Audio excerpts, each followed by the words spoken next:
Hello there, and welcome to the Silent Scientist channel. Tonight, we drift into one of humanity's oldest questions, a puzzle that has occupied philosophers, poets, and now scientists for thousands of years. What makes us happy? Not the fleeting smile that comes from a warm cup of tea or a funny video, but the deeper, more lasting sense of contentment that carries us through both sunny days and storms. Happiness is not just an emotion. It is a state woven from chemistry, memory, connection, and choice. It lives in the firing of neurons, the release of molecules, and the quality of the relationships we build. And unlike what many of us were told, happiness is not simply something that happens to us. It is something we can understand, cultivate, and expand. Tonight, we will explore the science behind this most human of experiences. You will learn about the chemicals that dance through your brain when joy arrives, the regions of your mind that light up when you feel gratitude, and the surprising ways that small intentional actions can shift your entire emotional landscape. You will discover why some people seem naturally happier than others, yet why no one is locked into a fixed emotional destiny. We will examine the role of genes, yes, but also the profound influence of daily habits, social bonds, and the stories we tell ourselves about our lives. If you enjoy these gentle explorations into the mysteries of being human, I invite you to like this video, subscribe to the Silent Scientist channel, or share your thoughts in the comments below. It helps others find their way here too, one curious mind at a time. For now, settle in. Let your shoulders drop. Let your breathing slow, and allow yourself to be carried into the quiet world where science meets the soul, where data becomes wisdom, and where understanding brings peace. Let's begin. The nature of happiness. Happiness is a word we use constantly, yet defining it proves surprisingly difficult. Is it the burst of laughter with a friend, the quiet satisfaction of a completed project, the warmth of sunlight on your face during a walk? Scientists have wrestled with this question for decades, and what they have discovered is that happiness is not one thing, but several, layered and interacting in ways both subtle and profound. In the field of psychology, researchers often distinguish between two forms of well-being. The first is called hedonic happiness, named after the ancient Greek word for pleasure. This is the kind of happiness that comes from pleasant experiences, the joy of eating something delicious, the thrill of a new purchase, the comfort of a soft bed. It is immediate, sensory, and tied to the present moment. Hedonic happiness asks a simple question: do I feel good right now? The second form is called eudaimonic happiness, derived from the Greek word eudaimonia, which roughly translates to human flourishing. This type of well-being is deeper and more enduring. It arises not from pleasure, but from living a life of purpose, meaning, and personal growth. Eudaimonic happiness is what you feel when you overcome a challenge, help someone in need, or create something that reflects your values. It asks a different question: am I living a life that matters? Both forms of happiness are valid, and both contribute to what scientists call subjective well-being, a fancy term for how satisfied you are with your life overall. Subjective well-being combines emotional experiences with cognitive evaluations. In other words, it is not just about feeling happy in the moment, but also about looking back at your life and thinking, yes, this is good. This is what I want. What makes happiness so fascinating to study is that it is not purely random. Some people do seem to be happier than others consistently, across time and circumstances. For a long time, this observation led to a kind of fatalism. People assumed happiness was a fixed trait, like eye color or height. You either had it or you did not. But modern research has revealed something far more hopeful. While genetics play a role, they are not destiny. Your environment matters, your choices matter, and most importantly, your habits matter. Studies suggest that roughly 35 to 50% of the variation in happiness between people can be attributed to genetic factors.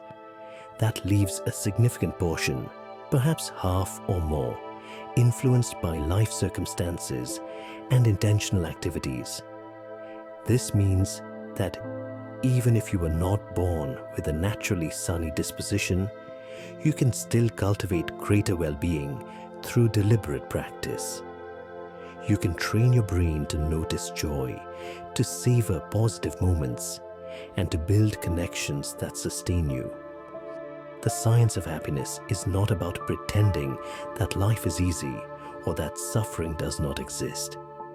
It is about understanding the mechanisms that support resilience, contentment, and meaning, even in the face of difficulty.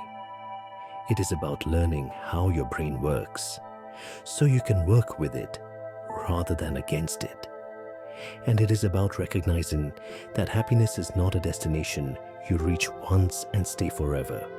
It is a process, a practice, something you return to again and again, adjusting and refining as you go. The molecules of mood, deep within your brain, invisible to the eye but powerful beyond measure.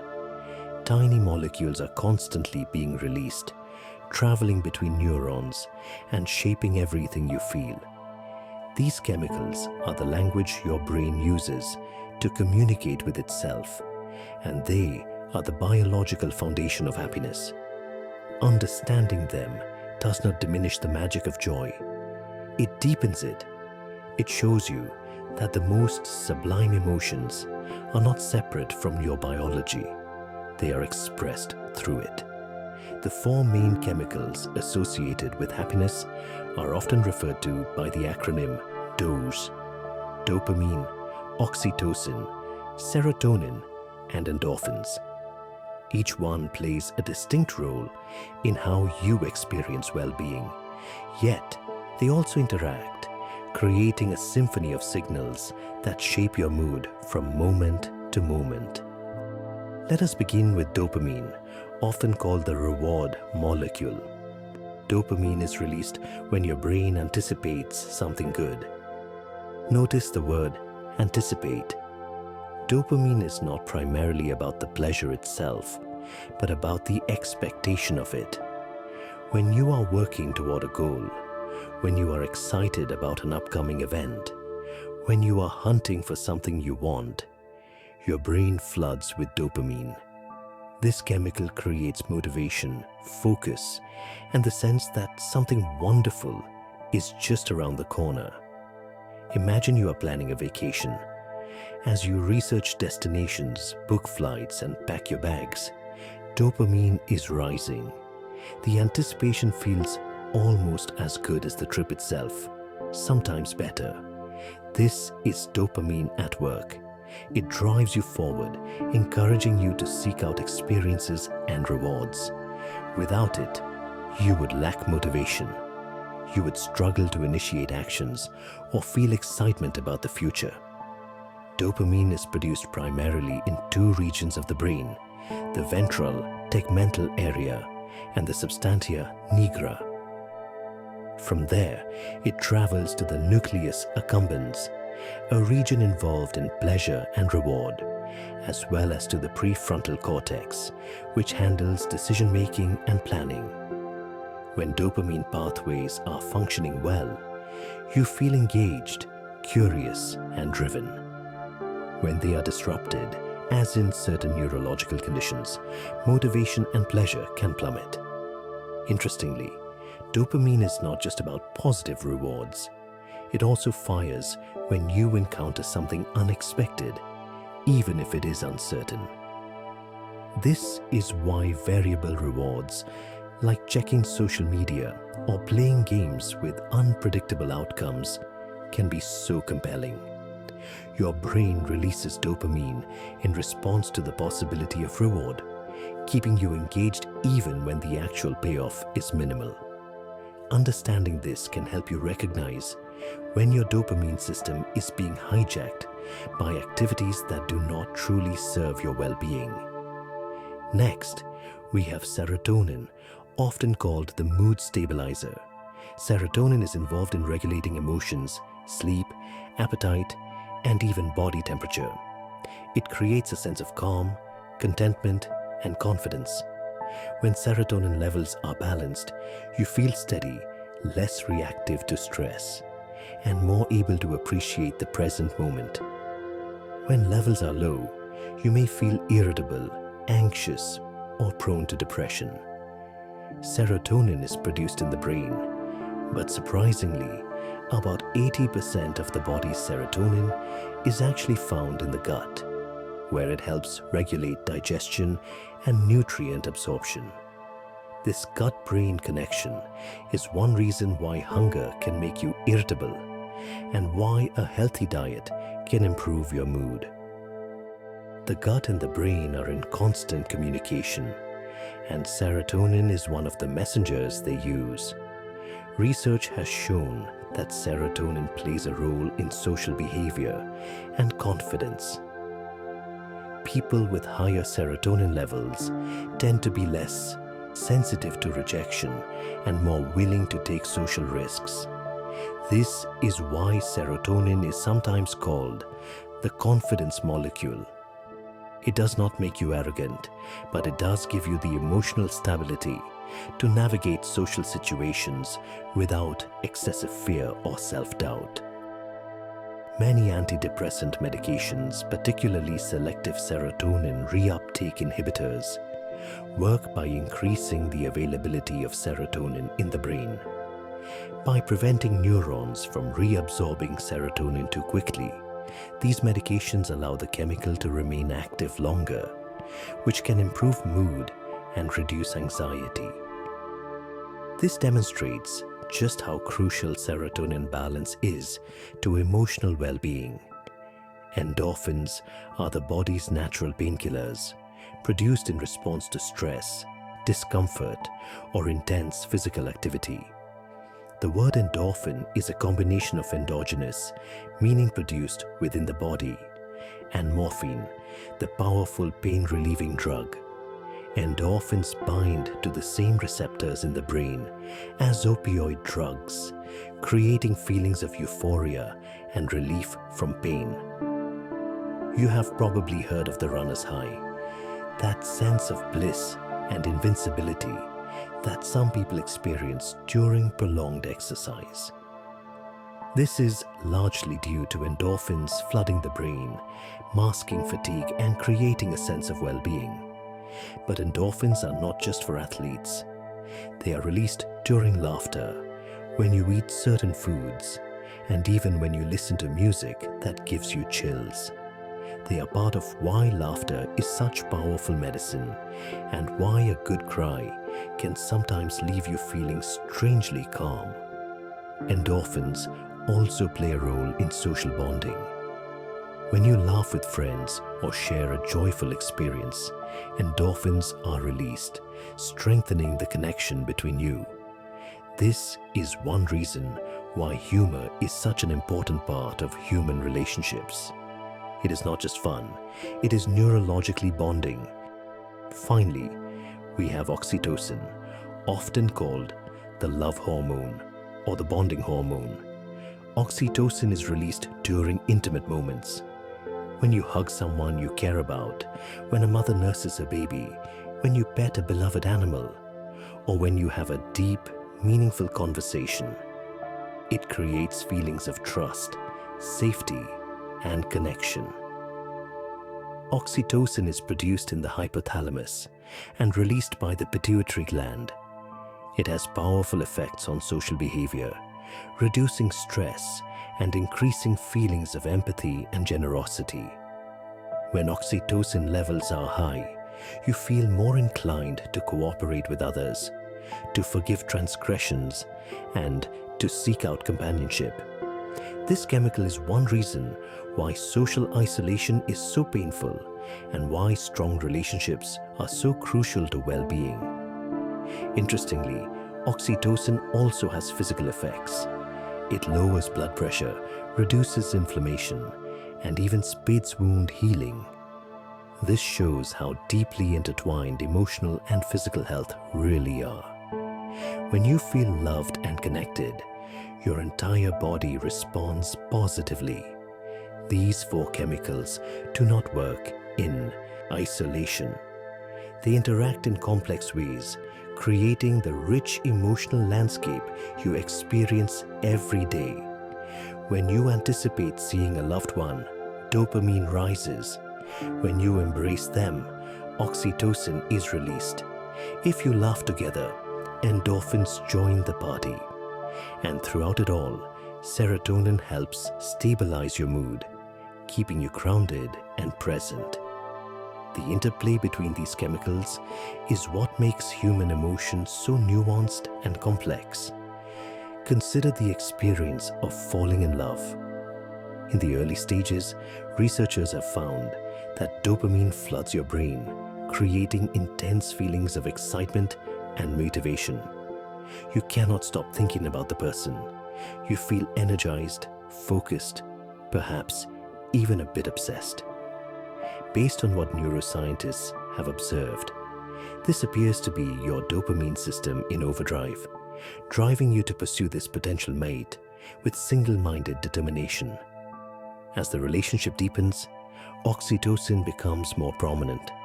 Physical touch, emotional intimacy, and shared experiences trigger oxytocin release, creating feelings of attachment and trust. The frantic energy of early infatuation gives way to a calmer, more secure bond. This shift from dopamine-driven excitement to oxytocin-based attachment appears to be what transforms romantic passion into lasting love. Both chemicals are important, but they seem to serve different purposes at different stages. Serotonin plays a crucial role throughout. When serotonin levels are balanced, you feel confident enough to pursue relationships without being paralyzed by fear of rejection. You can weather the inevitable ups and downs without spiraling into despair. And when conflicts arise, adequate serotonin helps you regulate your emotions and communicate effectively rather than lashing out or withdrawing. Endorphins add their own layer to the experience. When you share physical affection, whether it is holding hands, hugging, or being intimate, endorphins are released, creating pleasure and reinforcing the bond. When you laugh together at an inside joke, endorphins strengthen the sense of connection. These moments of shared joy, repeated over time, become the foundation of a relationship's emotional texture. Understanding these chemicals also helps explain why certain activities are so effective at boosting mood. Exercise, for example, is a powerful happiness tool precisely because it affects multiple neurotransmitter systems simultaneously. Aerobic exercise increases endorphin production, which is why you feel that post-workout glow. It also boosts dopamine and serotonin levels, improving motivation and mood stability. The effects can last for hours after you finish exercising, providing a sustained lift in well-being. Music offers another example of multi-chemical engagement. When you listen to music you love, your brain releases dopamine, especially during moments of anticipation and when the music resolves in satisfying ways. If the music gives you chills, endorphins are released, creating a rush of pleasure. If you listen to music with others, perhaps dancing or singing along, oxytocin joins the mix, strengthening social bonds. And music can also modulate serotonin levels, which is why certain songs can shift you from agitation to calm or from sadness to contentment. Food is yet another domain where these chemicals interact. When you eat something delicious, especially foods high in sugar or fat, your brain releases dopamine, reinforcing the behavior and making you want more. This is an evolutionary adaptation that helped our ancestors seek out calorie-dense foods when food was scarce. But in modern environments, where calorie-dense foods are abundant and cheap, this dopamine-driven seeking can lead to overeating and unhealthy relationships with food. Interestingly, the act of eating with others adds oxytocin to the equation. Sharing meals is a social bonding ritual in virtually every culture, and part of why it feels so good is that it triggers oxytocin release. This is one reason why eating alone tends to be less satisfying than eating with friends or family, even if the food itself is identical. The social dimension activates additional neurochemical pathways that enhance the experience. Understanding these chemicals is not about reducing human experience to mere biology. It is about recognizing that your emotions have a physical basis, and that by understanding that basis, you can make choices that support your well-being. You can seek out activities that boost these chemicals naturally, like exercise, social connection, acts of kindness, and engaging work. You can avoid traps that hijack your reward systems, like excessive social media use, junk food binges, or addictive behaviors that provide short-term dopamine hits at the expense of long-term well-being. You can also be gentler with yourself when your brain chemistry is out of balance, knowing that what you feel is real, rooted in molecules that sometimes need support to function well. Depression, anxiety, and other mental health challenges are not character flaws or signs of weakness. They are often manifestations of neurochemical imbalances that require compassion, support, and sometimes medical intervention. There is no shame in needing help. Your brain is an incredibly complex organ, and sometimes it needs assistance to function optimally. The exciting reality is that your neurochemistry is not fixed. While genetics provide a starting point, your daily choices continuously shape your brain's chemical environment. Every time you choose to exercise rather than remain sedentary, every time you reach out to a friend rather than isolating yourself, every time you practice gratitude rather than dwelling on complaints, you're influencing the levels and activity of these happiness chemicals. You are, in a very real sense, sculpting your own emotional landscape from the inside out. The genetic architecture of happiness. For decades, scientists have wondered whether happiness runs in families. Do cheerful parents tend to raise cheerful children because of their genes, their environment, or some combination of both? Twin studies have provided some of the clearest answers to this question, and what they reveal is both fascinating and hopeful. Identical twins share nearly all of their DNA, while fraternal twins share about half, just like regular siblings. By comparing the happiness levels of identical twins with those of fraternal twins, researchers can estimate how much of happiness is due to genetic factors. These studies consistently show that genetics account for about 35 to 50% of the variation in happiness between people. In other words, roughly half of why some people are happier than others can be attributed to the genes they inherited. This does not mean that happiness is fixed or predetermined. It means that you start with a certain baseline, a natural set point that your mood tends to gravitate toward. Some people have a higher baseline, finding it easier to feel joy and optimism. Others have a lower baseline, requiring more effort to reach the same level of well-being. But baselines can shift, and they are influenced by far more than just genes. Scientists have identified several specific genes that appear to play a role in happiness.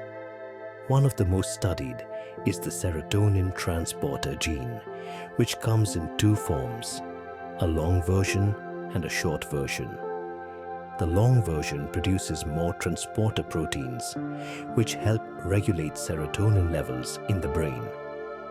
People who inherit two copies of the long version tend to report higher life satisfaction than those with one or two copies of the short version. Studies suggest that having two long versions of this gene is associated with about 17% higher life satisfaction compared to having two short versions.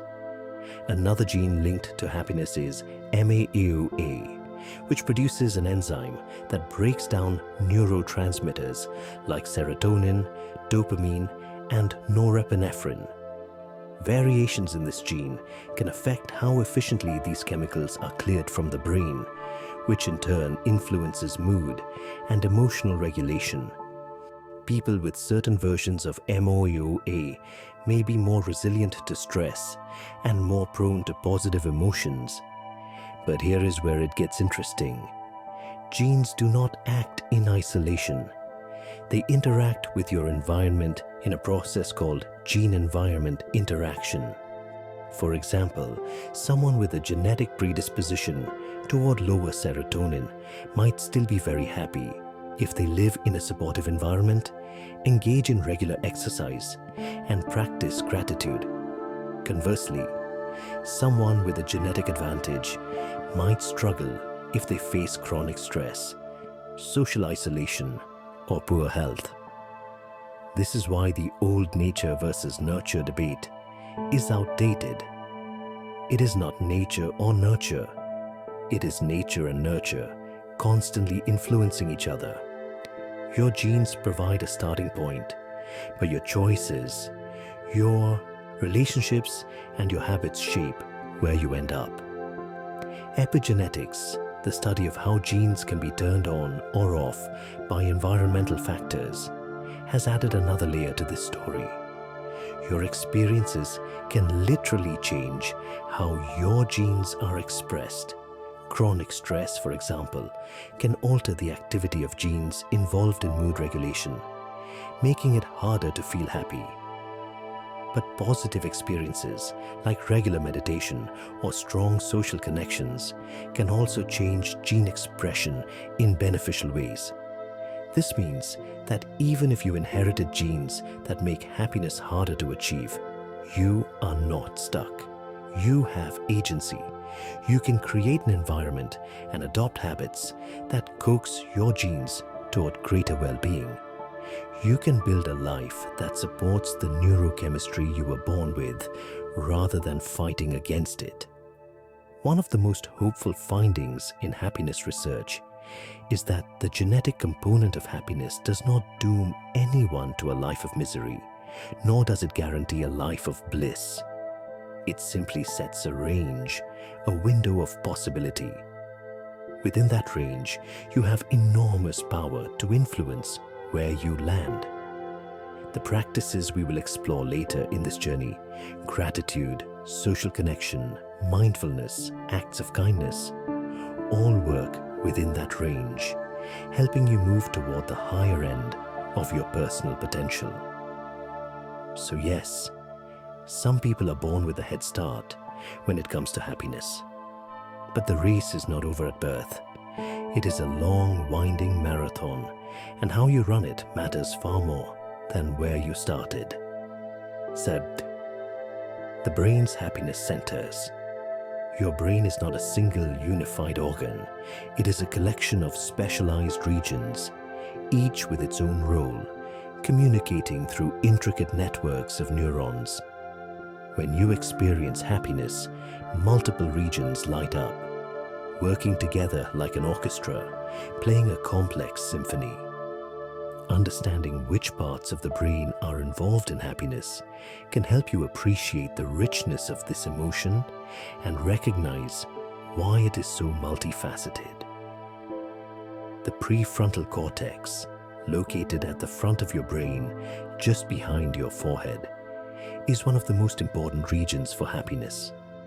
This area is involved in planning, decision-making, and emotional regulation. It is where you evaluate situations, set goals, and imagine the future.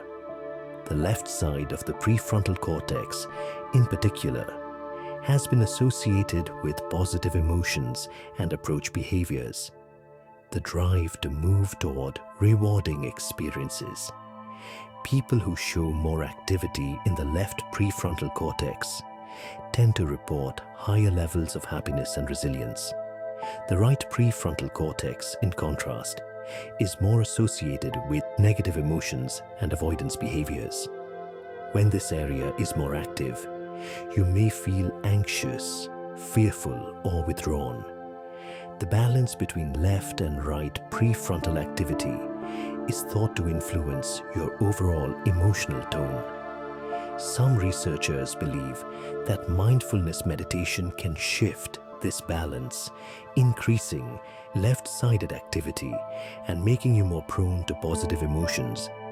Deep within the brain lies the amygdala, a small almond-shaped structure that plays a central role in processing emotions, especially fear and anxiety. The amygdala is part of the brain's alarm system, constantly scanning for threats and triggering the fight or flight response when danger is detected. When the amygdala is overactive, you feel more stressed, more reactive, and less happy. When it is calm, you feel safer and more at ease. Interestingly, people with higher levels of trait happiness tend to have smaller or less reactive amygdalas. This does not mean their amygdalas are not working. It means they are not on high alert all the time. They are better calibrated, responding to real threats without creating false alarms. Practices like meditation and cognitive behavioral therapy have been shown to reduce amygdala reactivity, helping people feel less anxious and more content. The hippocampus, located next to the amygdala, is crucial for memory formation and emotional context. It helps you remember whether a situation is safe or dangerous, pleasurable or painful. The hippocampus works closely with the amygdala, providing context that helps you interpret emotions appropriately. For example, if you have positive memories associated with a particular place, your hippocampus will activate those memories, making you feel happy when you return there.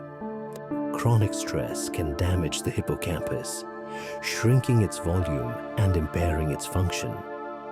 This is one reason why prolonged stress is so harmful to well-being. It literally changes the structure of your brain, making it harder to form positive memories and easier to get stuck in negative patterns. Fortunately, the hippocampus is also capable of neurogenesis, the birth of new neurons, and activities like exercise and learning can support this process. The anterior cingulate cortex is another key player in happiness. This region is involved in attention, error detection, and emotional regulation. It helps you stay focused on goals, notice when something is not working, and adjust your behavior accordingly. It also plays a role in empathy and social decision-making. When the anterior cingulate cortex is functioning well, you are better able to navigate social situations, resolve conflicts, and maintain positive relationships. The insula, a region buried deep within the brain's folds, is responsible for processing bodily sensations and emotions. It is where you become aware of your heartbeat, your breathing, and the feeling of butterflies in your stomach. The insula integrates physical sensations with emotional states, creating the subjective feeling of being happy, sad, or anxious. When you feel a surge of joy, it is often the insula that lets you know, translating chemical signals into conscious experience. Finally, we have the nucleus accumbens, a small structure at the base of the brain that is often called the pleasure center. This region is rich in dopamine receptors and is activated by rewarding experiences like eating delicious food, receiving praise, or achieving a goal. The nucleus accumbens is part of the brain's reward system, which evolved to motivate behaviors that promote survival and reproduction. Modern life, however, can overstimulate this system, leading to problems like addiction and compulsive behaviors. All of these regions communicate through neurotransmitters, the chemical messengers we discussed earlier. When one region sends a signal, it does so by releasing chemicals that travel to other regions, binding to receptors, and triggering new activity. This constant flow of information creates the dynamic, ever-changing experience of consciousness. But beyond individual regions, researchers have discovered that happiness involves entire networks of brain areas working in concert. These networks are like highways of communication, connecting distant regions so they can coordinate their activity. One particularly important network for happiness is called the default mode network, which includes the prefrontal cortex, posterior cingulate cortex, and several other regions. This network is active when your mind is wandering, when you are thinking about the past or future, or when you are reflecting on yourself and your place in the world. Interestingly, the default mode network shows different patterns of activity in happy versus unhappy people. Those who tend toward depression often show excessive activity in parts of this network, particularly in regions associated with self-focused rumination. They get stuck in loops of negative thinking about themselves, replaying past failures, or worrying about future catastrophes. Mindfulness meditation appears to quiet some of this excessive activity, helping people break free from destructive thought patterns.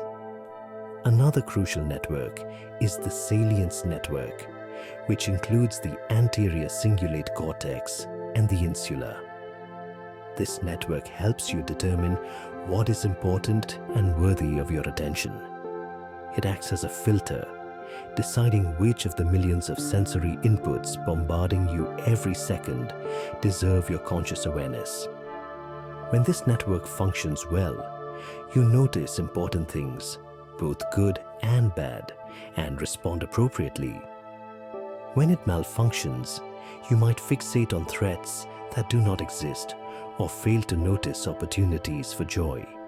The reward network, which includes the nucleus accumbens, ventral tegmental area, and parts of the prefrontal cortex, is central to motivation and pleasure. This network lights up when you anticipate or receive rewards, flooding with dopamine and creating feelings of desire and satisfaction. Understanding this network helps explain why certain activities, like gambling or video games, can be so compelling. They are designed to activate your reward network repeatedly, creating a cycle of anticipation and payoff that keeps you engaged, even when the actual rewards are minimal. What is remarkable is that your brain is not static. It changes throughout your life in response to your experiences, a property called neuroplasticity. When you repeatedly engage in certain thoughts or behaviors, the neural pathways supporting those patterns become stronger, like trails in a forest that become well worn with use. When you neglect other pathways, they weaken, like trails that become overgrown when no one walks them. This neuroplasticity is both hopeful and challenging. It means that negative patterns, like anxiety or pessimism, can become deeply ingrained if you practice them long enough. Your brain literally rewires itself to make those patterns easier to fall into. But it also means that positive patterns can be cultivated. Every moment of mindfulness, every expression of gratitude, every act of kindness, these all contribute to the reshaping of your neural landscape. Scientists have documented this neuroplasticity directly using brain imaging. Studies of long-term meditators show increased gray matter density in regions associated with attention, emotional regulation, and self-awareness. The brains of bilingual people show enhanced connectivity in areas involved in language processing and cognitive control. Musicians have enlarged areas responsible for motor control and auditory processing. From these observations, researchers infer that your brain quite literally grows in response to how you use it. This plasticity continues throughout life, though it is most pronounced in childhood and adolescence. The adolescent brain in particular is extraordinarily plastic, which could explain why experiences during this period have such lasting effects. But even in older adults, the brain retains the ability to form new connections and adapt to new challenges. You are never too old to learn, to change, or to cultivate greater happiness. One of the most exciting discoveries in neuroscience is that positive experiences can protect and even reverse some of the damage caused by stress and trauma. Chronic stress literally shrinks the hippocampus and enlarges the amygdala, making you more reactive to threats and less able to regulate emotions. But enriched environments, social support, physical exercise, and engaging activities can restore these structures, promoting healing and resilience. This is not to say that changing your brain is easy.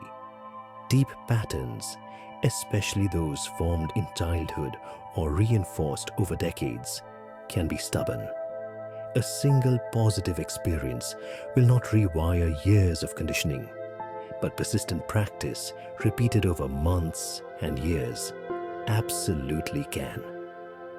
Every time you choose a helpful thought over a harmful one, every time you respond to stress with self-compassion rather than self-criticism, every time you notice a moment of beauty, you are participating in the ongoing construction of your brain. You are not a passive recipient of your brain's activity. You are an active participant in its ongoing construction. The practice of gratitude. Gratitude is more than a polite thank you.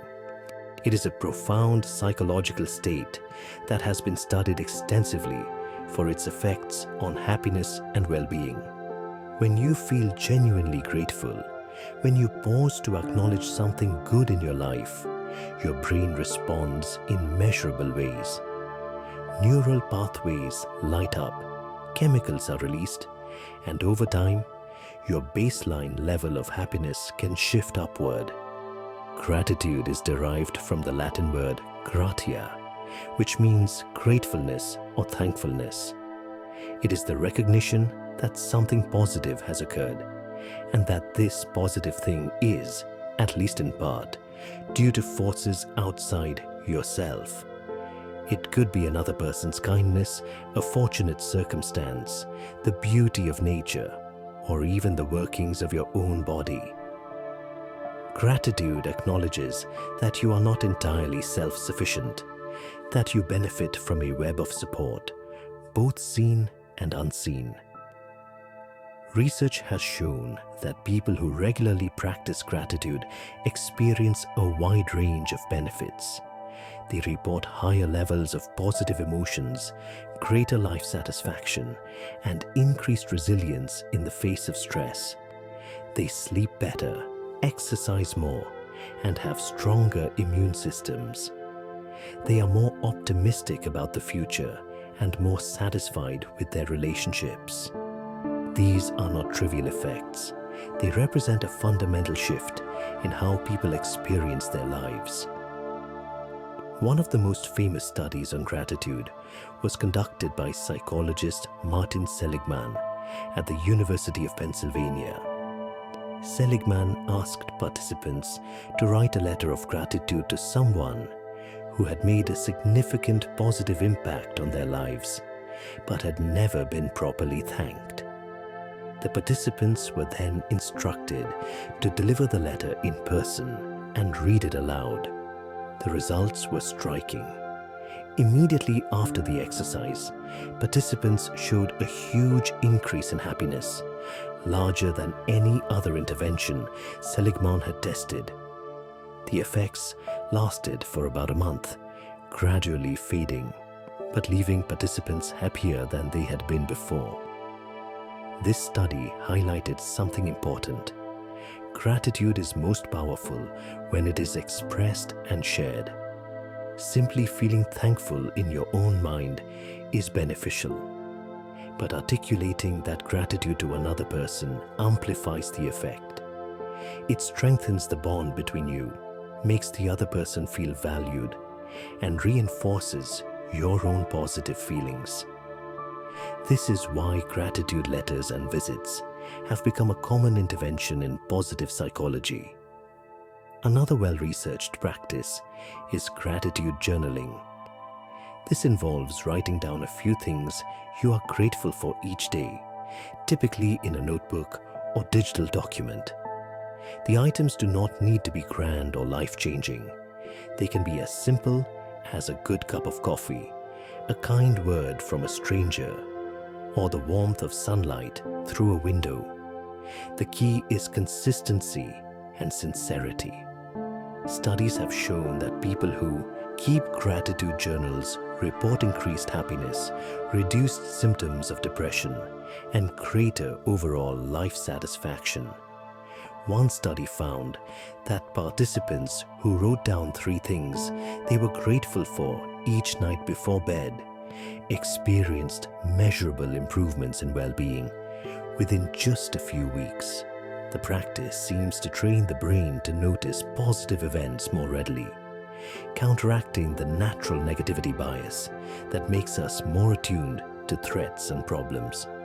But why does gratitude work? What is happening in the brain when you feel grateful? Neuroimaging studies have provided some clues. When people experience gratitude, several brain regions become active, including the medial prefrontal cortex, which is involved in self-reflection and social cognition, and the anterior cingulate cortex, which plays a role in emotional regulation and empathy. Gratitude also activates the ventral striatum, a region associated with reward and pleasure. Gratitude appears to increase activity in the brain's reward system, similar to what happens when you experience other positive emotions. But unlike fleeting pleasures, gratitude has a lasting effect because it strengthens neural pathways associated with positive thinking and pro-social behavior. Over time, regular gratitude practice can make you more attuned to the good things in your life, less focused on what is lacking, and more inclined to help others. There is also evidence that gratitude reduces activity in the amygdala, the brain's fear center. When you focus on what you are thankful for, your brain shifts away from threat detection mode and toward a state of contentment and trust. This can reduce anxiety, lower stress hormones like cortisol, and even improve immune function. In this way, gratitude is not just a mental exercise. It has tangible effects on your physical health. Interestingly, gratitude may be especially powerful during difficult times. When life is hard, when you are facing loss, illness, or uncertainty, it can feel impossible to find anything to be grateful for. Yet research suggests that this is precisely when gratitude can be most transformative. By deliberately seeking out small glimmers of light in the darkness, you train your brain to recognize that even in suffering, there are still moments of beauty, connection, and grace. This is not about toxic positivity, the pressure to pretend everything is fine when it is not. It is about balance. It is about acknowledging the full range of your experience, both the pain and the pockets of goodness that exist alongside it. Gratitude does not erase suffering, but it can coexist with it, providing a counterweight that prevents you from being entirely consumed. Some researchers have found that gratitude also enhances relationships. When you express appreciation to a partner, a friend, or a colleague, you strengthen the bond between you. You make the other person feel seen and valued, which increases their trust and affection toward you. This creates a positive feedback loop. Gratitude strengthens relationships, and strong relationships give you more to be grateful for. In workplaces, gratitude has been shown to improve morale and productivity. A simple thank you from a manager can boost employee motivation and job satisfaction. In one study, university fundraisers who received a message of gratitude from their director made 50% more fundraising calls the following week compared to those who received no such message. Gratitude does not just feel good, it inspires action. It is worth noting that gratitude is a skill, not a personality trait. Some people may find it easier than others, especially those with a naturally optimistic disposition. But anyone can learn to practice gratitude with intention. It requires noticing what is good, pausing to appreciate it, and often expressing that appreciation to others. Like any skill, it gets easier with practice. If you are new to gratitude, start small. Before bed each night, think of 3 things that went well today. They do not have to be big. They do not have to be perfect. They just have to be real. A warm shower, a text from a friend, a moment of quiet. Write them down if that helps. Say them out loud if you live alone. Let them settle into your mind as the last thoughts before sleep.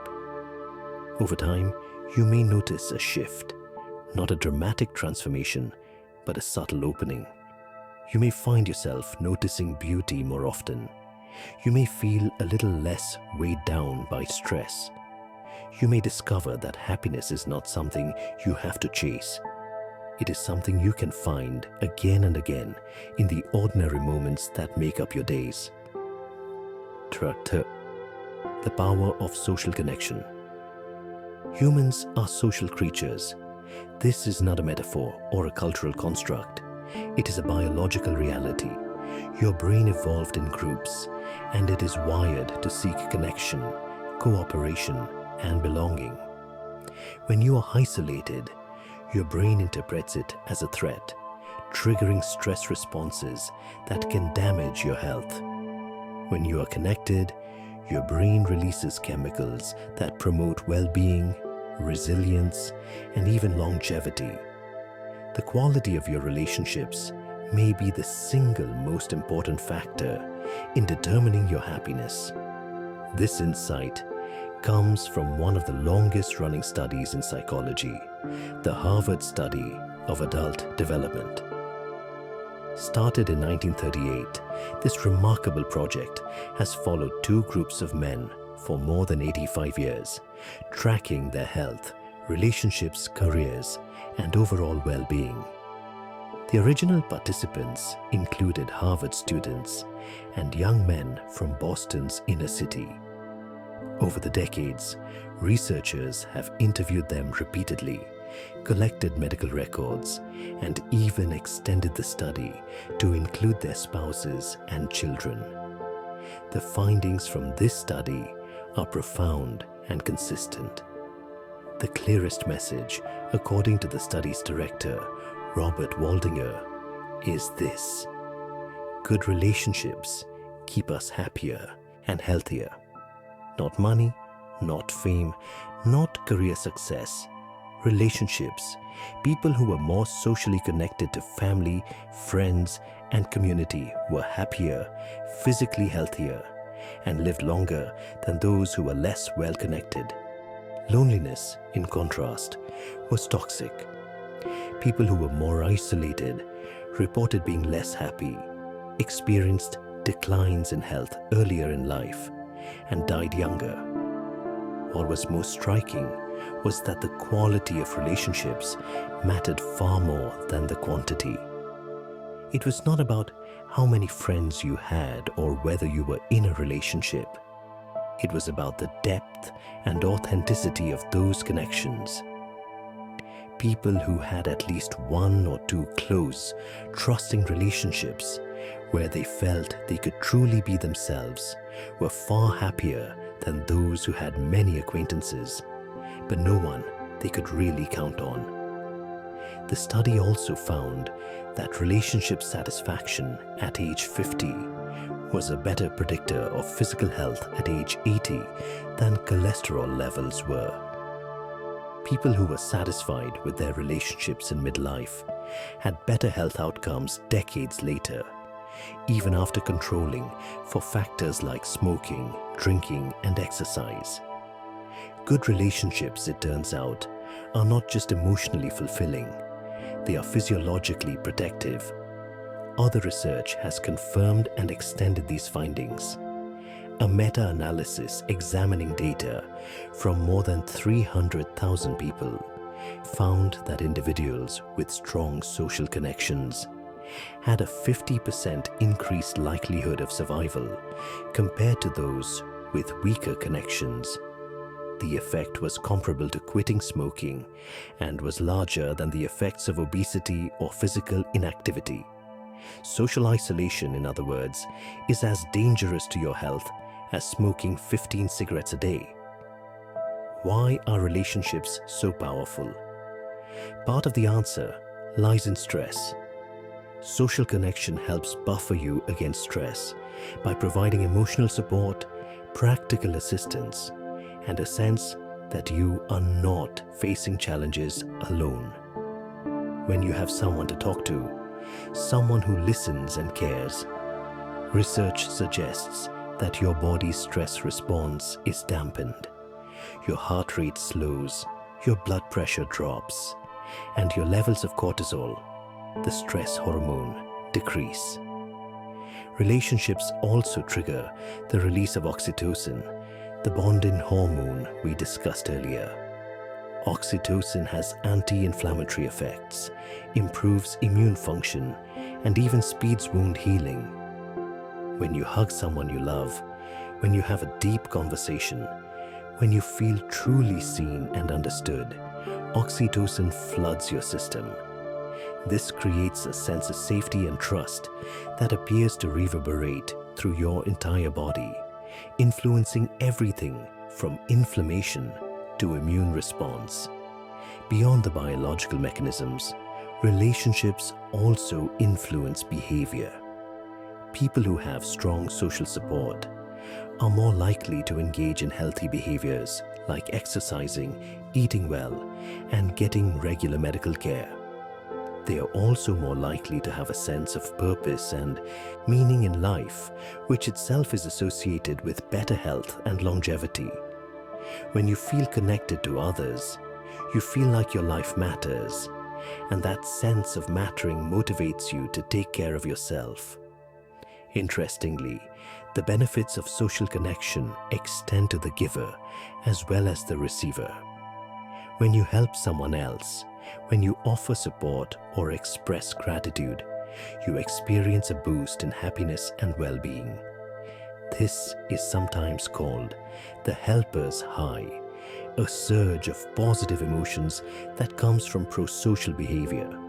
Studies have shown that acts of kindness can increase happiness as much as or more than receiving kindness. This suggests that relationships are not a zero-sum game where one person gives and the other takes. They are a source of mutual nourishment. But not all relationships are created equal. Toxic relationships, those characterized by conflict, criticism, or betrayal, can be just as harmful as isolation, if not more so. The Harvard study found that people in high-conflict marriages without much affection reported worse health outcomes than people who were divorced. The stress of a bad relationship can be chronic and inescapable, leading to sustained activation of the body's stress response, which damages the cardiovascular system, weakens the immune system, and accelerates aging. This is why the quality of your relationships is so important. It is not about staying in a relationship at all costs. It is about cultivating connections that are healthy, supportive, and authentic. It is about surrounding yourself with people who see you, appreciate you, and lift you up, and being that person for others in return. One of the barriers to strong relationships in modern life is loneliness. Loneliness is not the same as being alone. You can feel lonely in a crowded room or in a long-term relationship if you do not feel truly connected. Loneliness is the subjective feeling that your social needs are not being met, that you are isolated, misunderstood, or invisible. And loneliness is on the rise. Studies suggest that rates of loneliness have been increasing for decades, particularly among young adults and the elderly. Loneliness is painful, both emotionally and physically. It activates the same brain regions as physical pain, which is why social rejection hurts so much.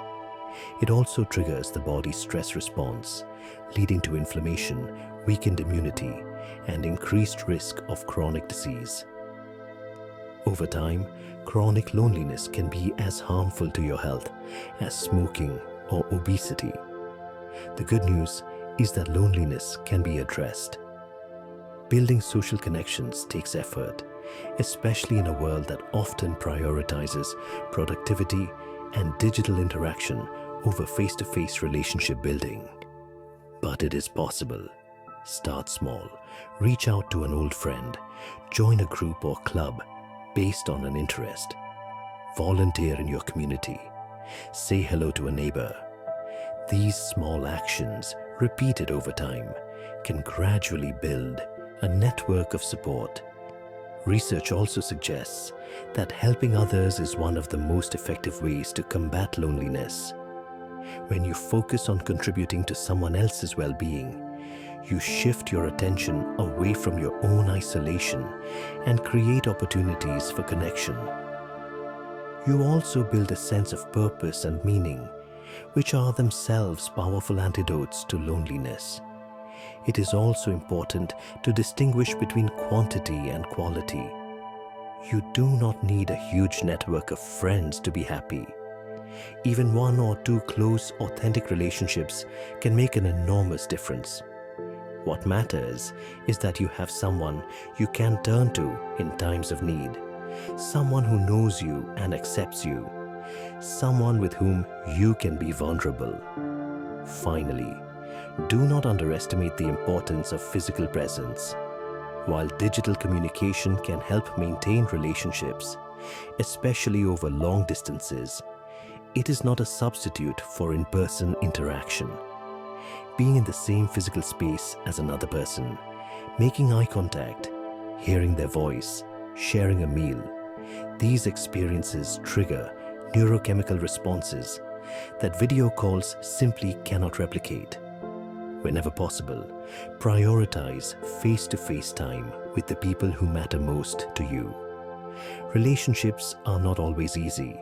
They require time, effort, and vulnerability. They can be messy and complicated, but they are also one of the greatest sources of happiness available to you. Investing in your relationships is not a distraction from your goals or your personal growth. It is an essential part of living a meaningful, joyful life. The evidence for this extends beyond individual studies. Researchers have found that social connections influence health through multiple biological pathways.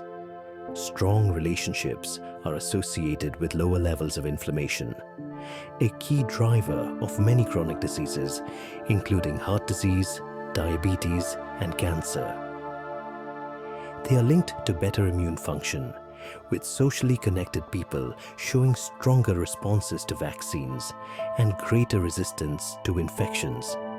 They even affect how quickly wounds heal, with one study finding that married couples with supportive relationships healed wounds significantly faster than those in hostile relationships.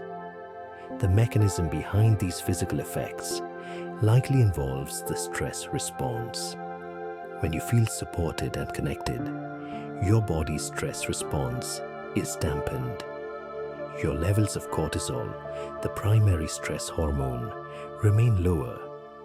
Your heart rate variability, a measure of how well your cardiovascular system adapts to demands, improves. Your parasympathetic nervous system, which governs rest and digest functions, becomes more active relative to your sympathetic nervous system, which governs fight or flight responses. In essence, your body spends more time in a state of calm and restoration. Conversely, when you are lonely or in conflict-ridden relationships, your stress response stays chronically elevated. Cortisol remains high, inflammation increases, and your cardiovascular system stays in a state of heightened alert. Over time, this chronic stress damages blood vessels, accelerates aging, and increases vulnerability to disease. Loneliness does not just hurt emotionally, it hurts physically at a cellular level. Interestingly, the benefits of social connection appear to have a dose-response relationship. More connection is generally better, up to a point. A large study of elderly Chinese adults found that people who socialized daily lived significantly longer than those who socialized less frequently.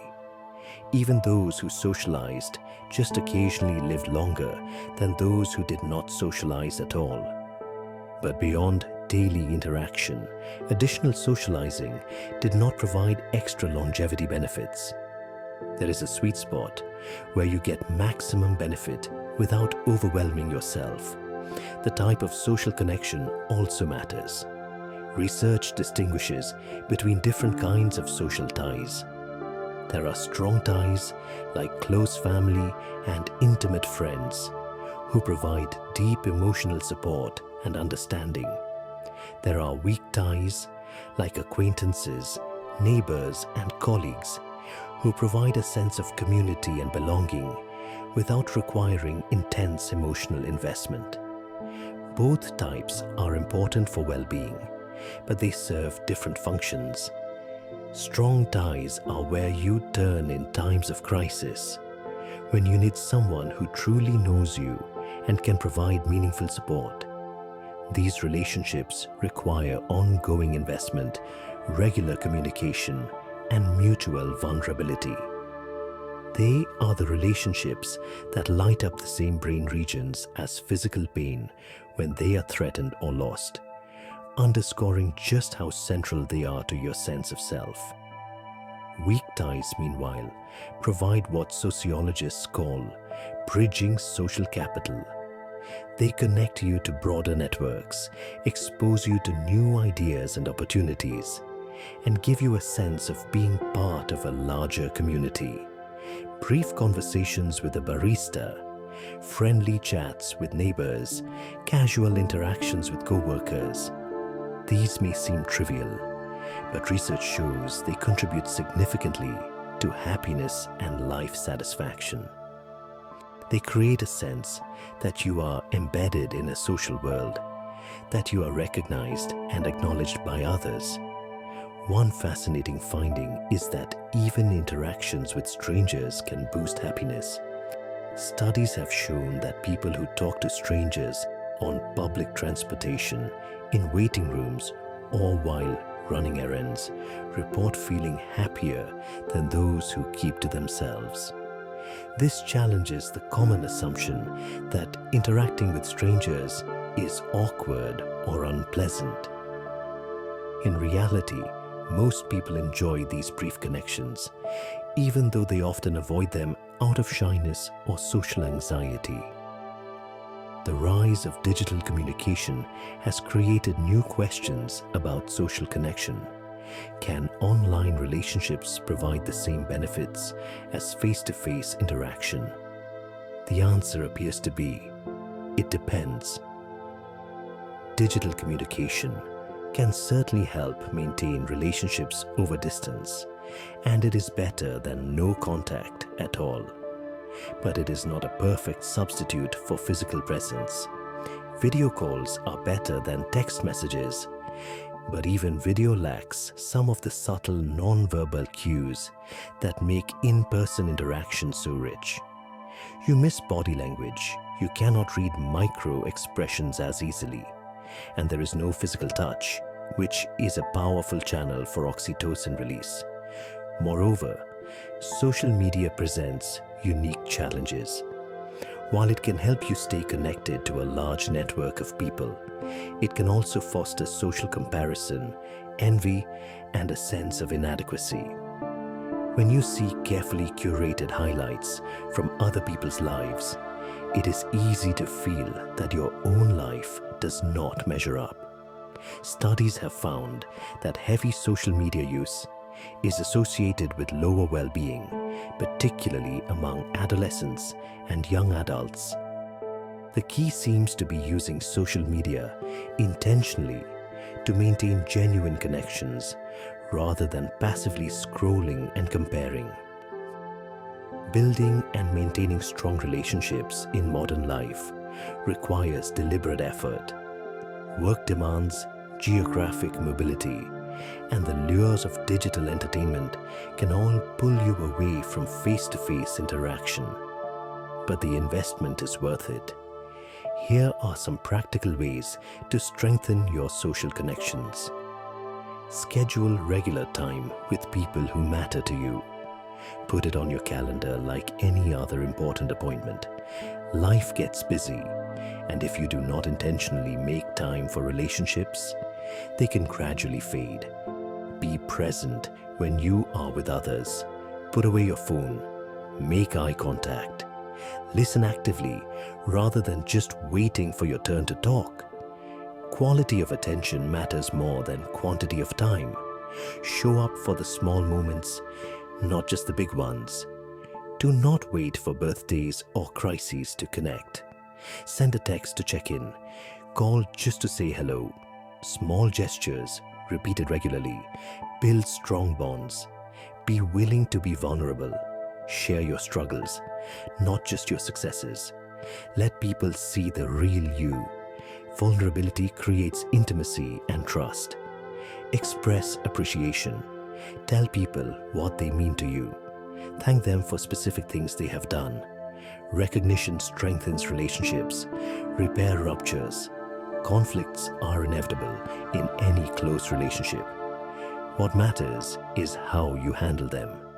Apologize when you are wrong. Forgive when others make mistakes. Do not let small misunderstandings fester into lasting divisions. Join groups based on shared interests. Whether it is a book club, sports team, volunteer organization, or religious community, participating in groups creates natural opportunities for connection. Help others. Pro-social behavior strengthens relationships and creates a sense of purpose. Look for ways to contribute to your community. Remember that relationships, like happiness itself, are not destinations but ongoing practices. They require consistent attention and care, but the rewards are immeasurable.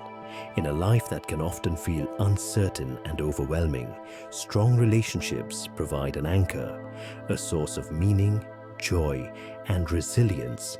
that nothing else can quite replace. Mindfulness and the present moment. Mindfulness is a word that has become almost ubiquitous in recent years, appearing in everything from corporate training programs to smartphone apps. But what is mindfulness really? And why has it captured the attention of scientists, psychologists, and happiness researchers around the world?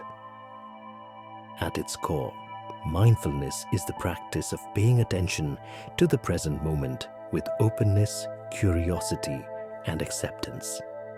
It is about being fully here, fully now, rather than lost in thoughts about the past or worries about the future. The concept of mindfulness comes from ancient Buddhist meditation practices, but in the past few decades, it has been studied extensively by Western scientists. What they have found is that mindfulness is not just a spiritual practice. It is a trainable skill that has measurable effects on the brain, the body, and overall well-being. One of the most influential figures in bringing mindfulness into mainstream psychology is Jon Kabat-Zinn, who developed mindfulness-based stress reduction in the 1970s. This program teaches people to use mindfulness meditation to cope with stress, pain, and illness. Studies have shown that participants in these programs experience significant reductions in anxiety, depression, and physical pain, as well as improvements in immune function and overall quality of life. Mindfulness works, in part, by changing how you relate to your thoughts and emotions. Most of the time, you're caught up in your mental chatter, reacting automatically to whatever thoughts arise. Mindfulness teaches you to observe your thoughts without getting swept away by them.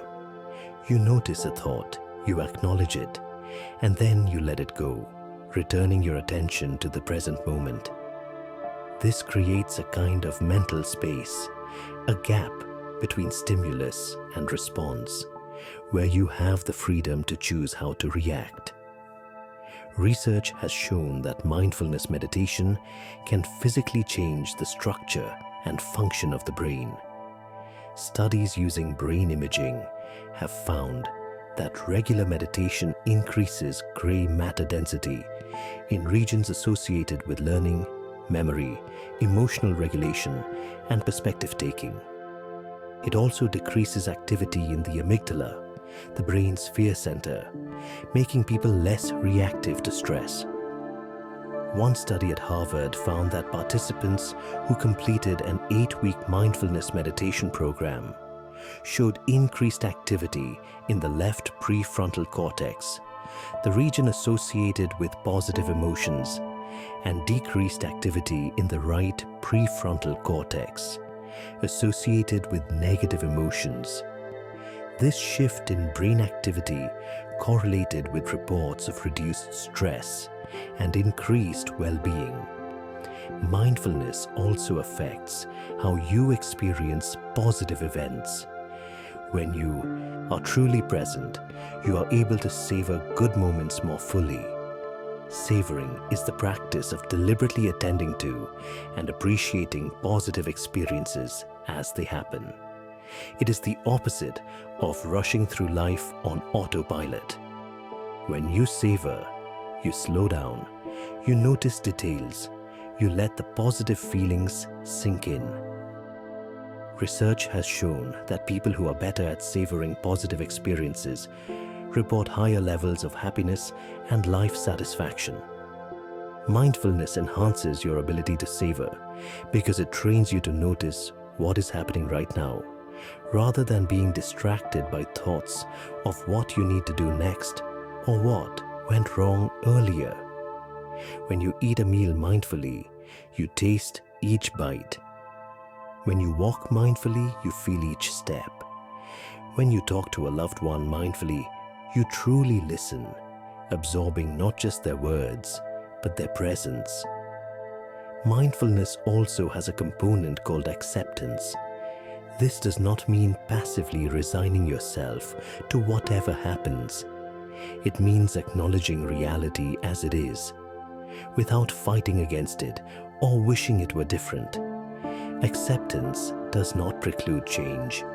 In fact, it often makes change easier because you are starting from a place of clarity rather than denial or resistance. When you accept your emotions, even difficult ones like sadness or anger, you create space for them to move through you. When you fight against them, they tend to intensify and linger. This is one reason why mindfulness can be so helpful for people dealing with anxiety or depression. It teaches them to observe their emotions without getting overwhelmed, to see thoughts as mental events rather than absolute truths. Studies have found that mindfulness-based interventions can be as effective as antidepressant medication for preventing relapse in people with a history of depression. They work by changing the relationship people have with their thoughts, helping them recognize when they are spiraling into negative thinking patterns and gently redirecting their attention back to the present. Mindfulness is not about achieving a state of bliss or emptying your mind of all thoughts. That is a common misconception. Your mind will wander. That is what minds do. The practice is about noticing when your mind has wandered and bringing it back again and again with kindness and patience. Each time you bring your attention back, you strengthen the neural pathways that support focus and self-regulation. There are many ways to practice mindfulness. Formal meditation, where you sit quietly and focus on your breath or body sensations, is one approach. But you can also practice mindfulness during everyday activities. You can wash dishes mindfully, paying attention to the feel of the water and the smell of the soap. You can walk mindfully, noticing the sensation of your feet touching the ground. You can eat mindfully, tasting each bite without distraction. Even a few minutes of mindfulness practice each day can make a huge difference. Studies have shown that people who meditate for just 10 to 15 minutes a day experience improvements in mood, focus, and stress levels. The key is consistency. Like physical exercise, the benefits of mindfulness accumulate over time. One of the interesting findings from mindfulness research is that it appears to increase gratitude. When you are more present and aware, you notice more of the small positive moments that might otherwise slip by unnoticed. A bird singing, a kind gesture from a stranger, the warmth of the sun. These moments have always been there, but mindfulness helps you see them. And when you see them, you naturally feel more grateful. Mindfulness also fosters compassion, both for yourself and for others. When you practice observing your own thoughts and emotions without judgment, you develop a kinder, more forgiving attitude toward yourself. You recognize that everyone struggles, everyone has difficult thoughts, and everyone is doing their best with the resources they have. This self-compassion, in turn, makes you more compassionate toward others. In a world that constantly pulls your attention in 1,000 directions, mindfulness is an act of reclaiming your own life. It is a way of saying, I will not sleepwalk through my days. I will be here fully for as much of it as I can. And in that presence, in that simple act of paying attention, you often find a quiet, steady happiness that does not depend on external circumstances. It is the happiness of being alive, aware, and engaged with the unfolding mystery of each moment. Flow and optimal experience. There is a state of consciousness that lies somewhere between relaxation and intense effort, a sweet spot where you are fully absorbed in what you are doing, where time seems to disappear, and where the sense of self fades into the background. This state is called flow, and it is one of the most profound sources of happiness available to human beings. When you are in flow, you are not thinking about being happy. You are too engaged for that. But afterward, you look back and realize that those were some of the best moments of your life. The concept of flow was developed by psychologist Mihaly Csikszentmihalyi, who spent decades studying optimal experience. He interviewed thousands of people from all walks of life, from artists and athletes to surgeons and factory workers, asking them about moments when they felt their best and performed their best. What he found was remarkably consistent.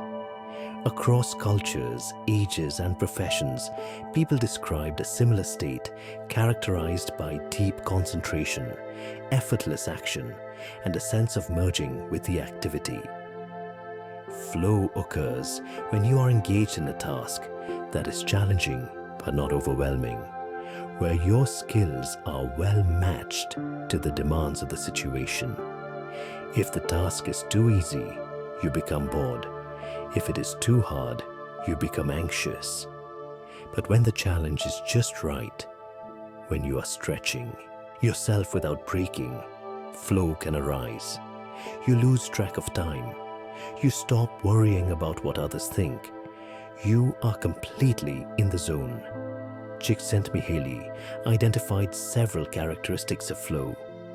First, there are clear goals and immediate feedback. You know what you are trying to do, and you can tell right away whether you are succeeding. This keeps you engaged and allows you to adjust your actions in real time. Second, there is a balance between challenge and skill. You are working at the edge of your abilities, which requires full concentration but is still achievable. Third, action and awareness merge. You are not thinking about what you are doing.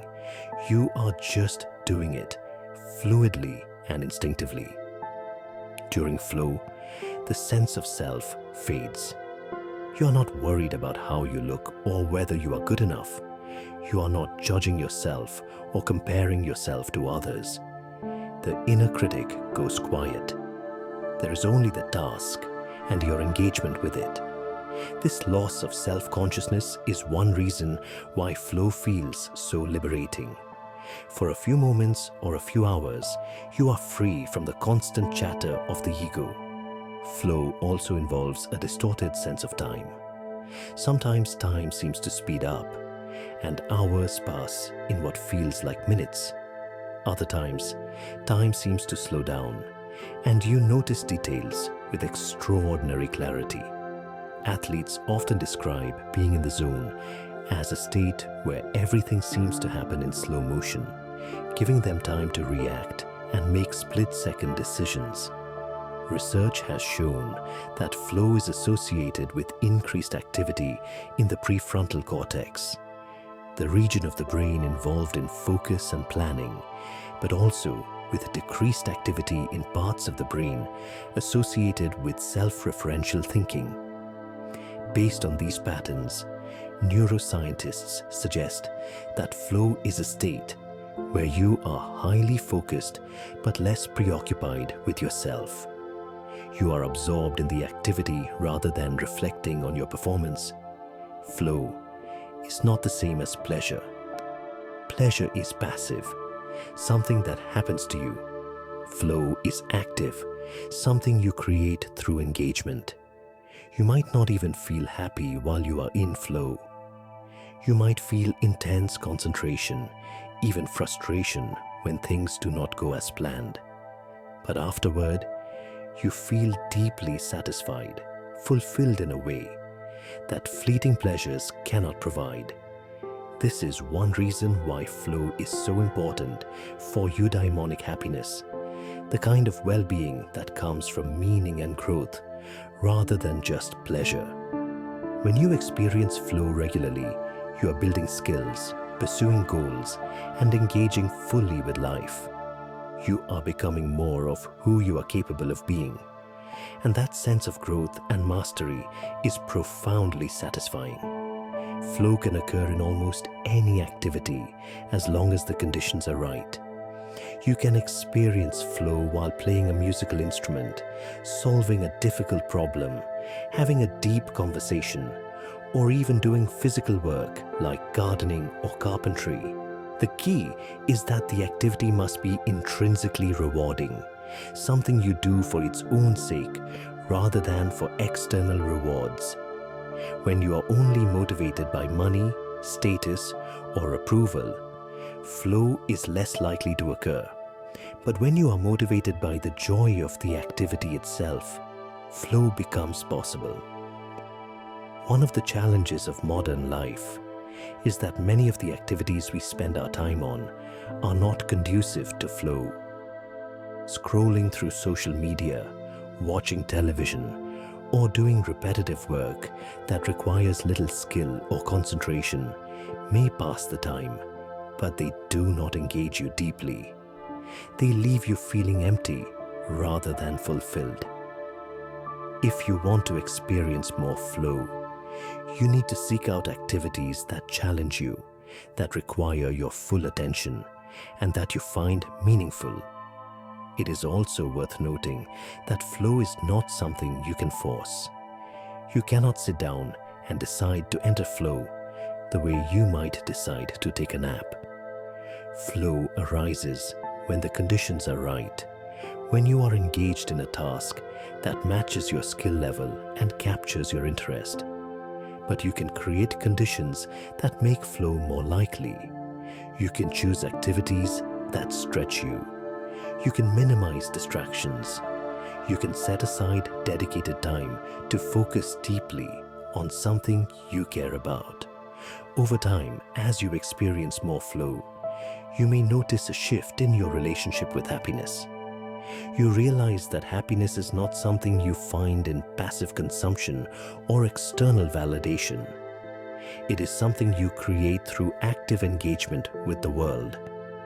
It is the byproduct of doing things that matter to you, of pushing yourself to grow, of losing yourself in activities that demand your full presence.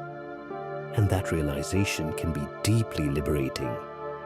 But cultivating flow in daily life requires more than just understanding the concept. It requires creating conditions that make flow possible and removing barriers that prevent it. One of the biggest barriers in modern life is constant distraction. Phones buzzing with notifications, emails demanding immediate responses, social media pulling your attention in a dozen directions. These interruptions fragment your focus and make it nearly impossible to achieve the deep concentration that flow requires. Research has shown that it takes an average of 23 minutes to fully return to a task after an interruption. Every time you check your phone or respond to a notification, you are resetting that clock. If you want to experience more flow, you need to create protected time blocks where you can work without interruption. Turn off notifications. Put your phone in another room. Use apps that block distracting websites. Set boundaries with colleagues and family members about when you need uninterrupted time. Another barrier to flow is perfectionism. When you are overly focused on doing something perfectly, you activate your inner critic, which pulls you out of the flow state. You become self-conscious, worried about making mistakes, judging your performance.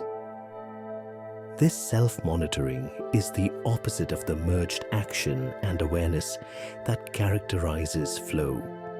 To cultivate flow, you need to let go of perfection and embrace what psychologists call a growth mindset.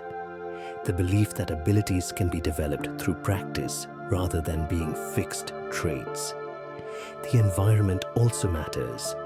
Some environments are more conducive to flow than others. A cluttered, noisy space with poor lighting can make it difficult to concentrate. A clean, organized space with good lighting and minimal distractions makes flow more likely. Some people find that background music helps them enter flow, while others need complete silence. Pay attention to what works for you and create an environment that supports deep focus. The timing of your work matters too. Most people have natural rhythms of energy and focus throughout the day. Some are morning people, most alert and creative in the early hours. Others are night owls, hitting their stride later in the day. If possible, schedule your most demanding, flow-worthy tasks for times when your energy is naturally high. Save routine tasks that require less concentration for times when your energy dips. It is also important to recognize that not all activities are equally suited to flow. Activities that are too easy become boring. Activities that are too hard become frustrating. The sweet spot is where challenge slightly exceeds your current skill level. This is sometimes called the learning zone or the growth edge. You are stretching yourself, but not breaking. Over time, as your skills improve, you need to increase the challenge to stay in this zone. This is why flow often occurs during deliberate practice, where you are systematically working to improve specific skills. Flow experiences accumulate over time to create what Csikszentmihalyi calls an autotelic personality, someone who finds intrinsic reward in activities for their own sake rather than for external rewards. Autotelic people are more likely to experience flow because they seek out challenging, engaging activities naturally. They are driven by curiosity and mastery rather than by status or approval. And interestingly, autotelic people tend to be happier and more satisfied with their lives, even when they face significant obstacles. This suggests that cultivating flow is not just about having more peak experiences. It is about developing a particular orientation toward life, one where you actively seek engagement and growth. Instead of asking, "What will this get me?" you ask, "What can I learn from this? What can I create? How can I express myself?" This shift in orientation can transform even mundane activities into opportunities for flow. Consider the example of work. For many people, work is something they endure, trading their time for money so they can enjoy their real life outside of work. But research on flow suggests that work can actually be one of the most reliable sources of flow experiences. Work often provides clear goals, immediate feedback, and challenges that match your skills, all the conditions that support flow. The key is finding or creating work that you find intrinsically engaging, where you care about the outcomes, not just for the paycheck, but for the satisfaction of doing something well. This does not mean everyone needs to love every aspect of their job. Most work involves some tedious or unpleasant tasks. But if you can find elements of your work that you find engaging, that challenge you in ways you enjoy, you can experience flow even in an imperfect job. And if your current work provides no opportunities for flow, it may be worth exploring changes, whether that means taking on new projects, developing new skills, or eventually transitioning to a different role or career. Outside of work, hobbies and creative pursuits are natural domains for flow. Playing music, painting, writing, gardening, cooking, woodworking, sports. These activities often provide the perfect balance of challenge and skill. The key is to engage with them seriously enough that they stretch you, but not so seriously that they become sources of stress or self-judgment. The goal is to find that sweet spot where you are fully engaged, learning and growing, but also enjoying the process. One of the beautiful paradoxes of flow is that it involves both intense effort and a sense of effortlessness. When you are in flow, you're working hard, concentrating deeply, pushing yourself. Yet it does not feel like struggle. It feels smooth, natural, as if you are riding a current rather than swimming against it.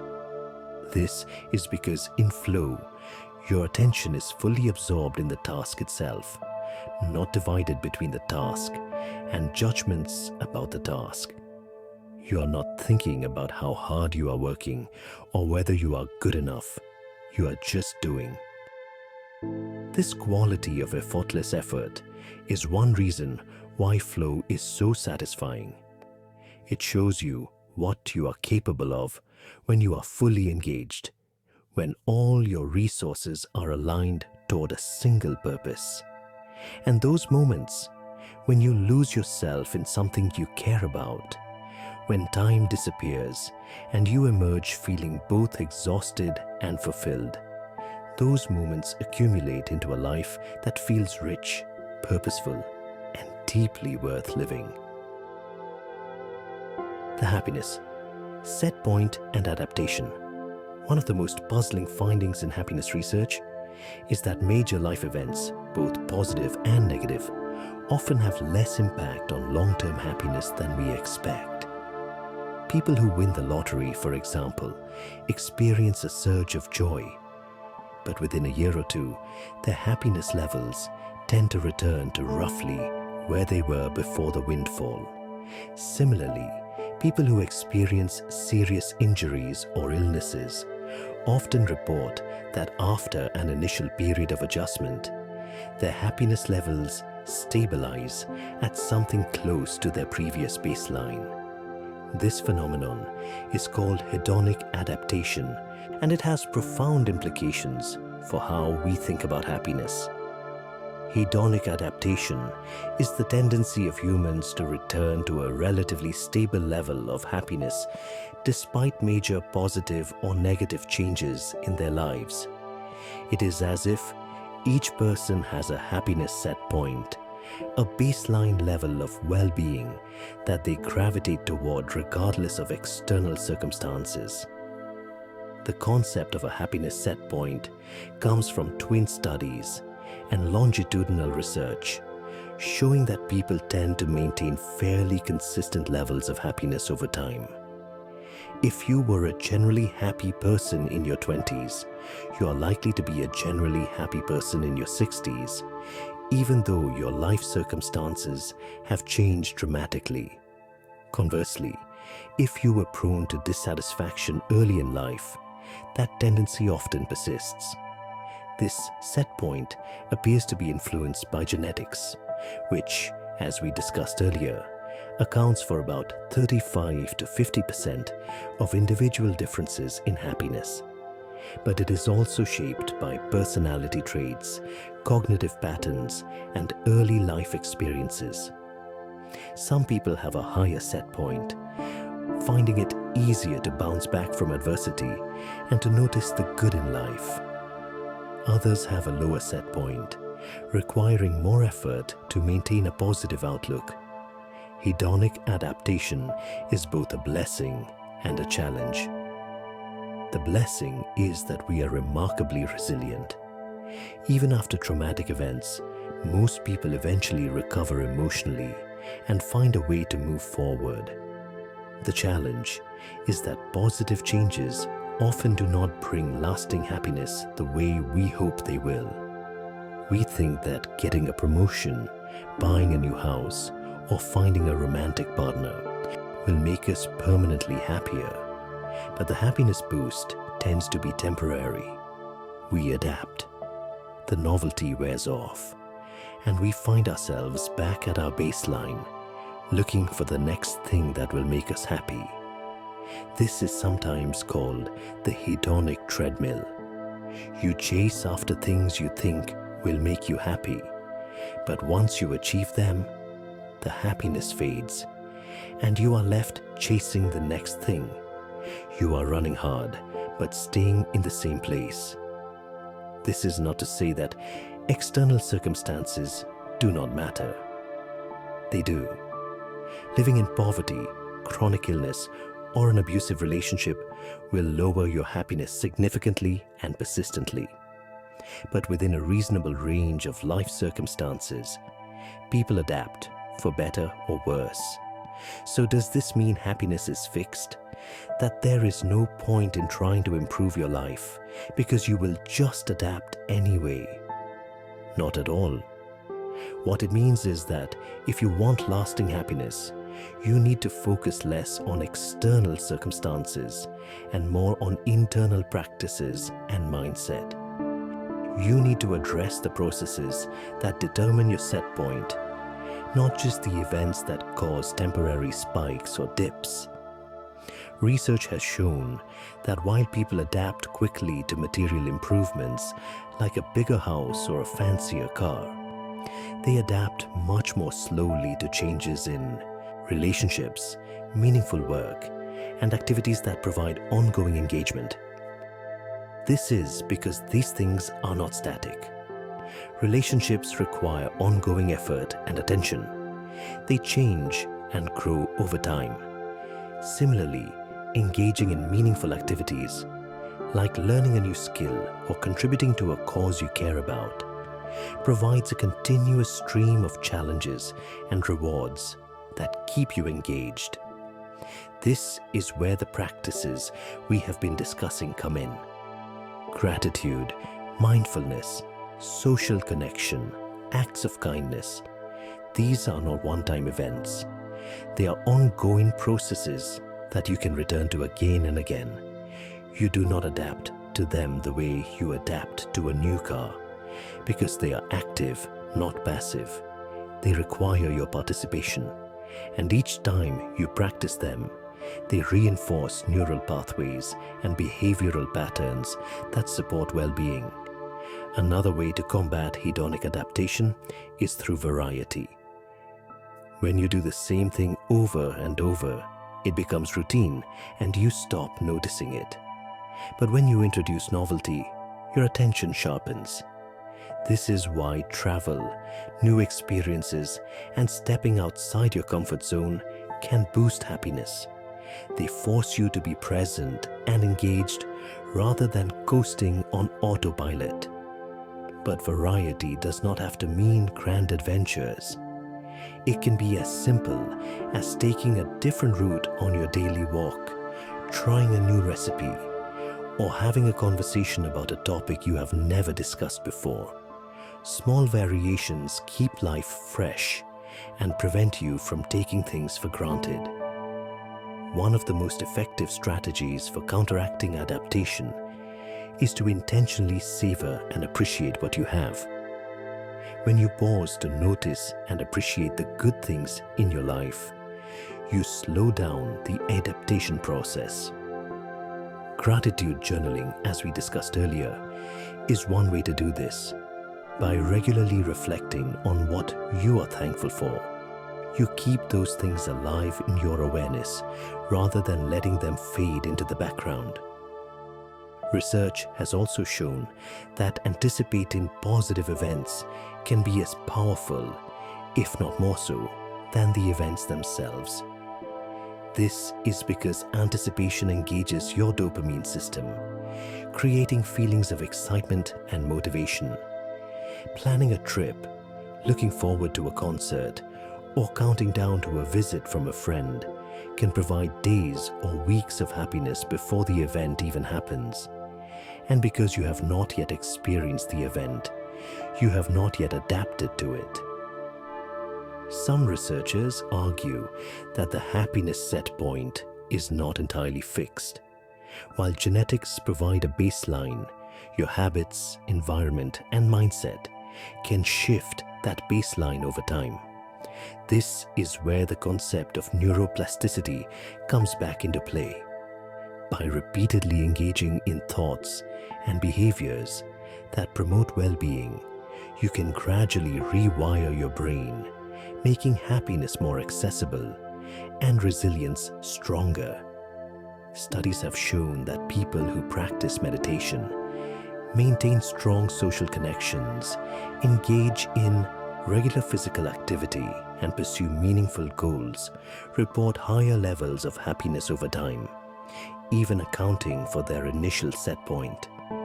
These practices do not just provide temporary boosts, they create lasting changes in how the brain processes emotions and experiences. The takeaway is not that external circumstances do not matter.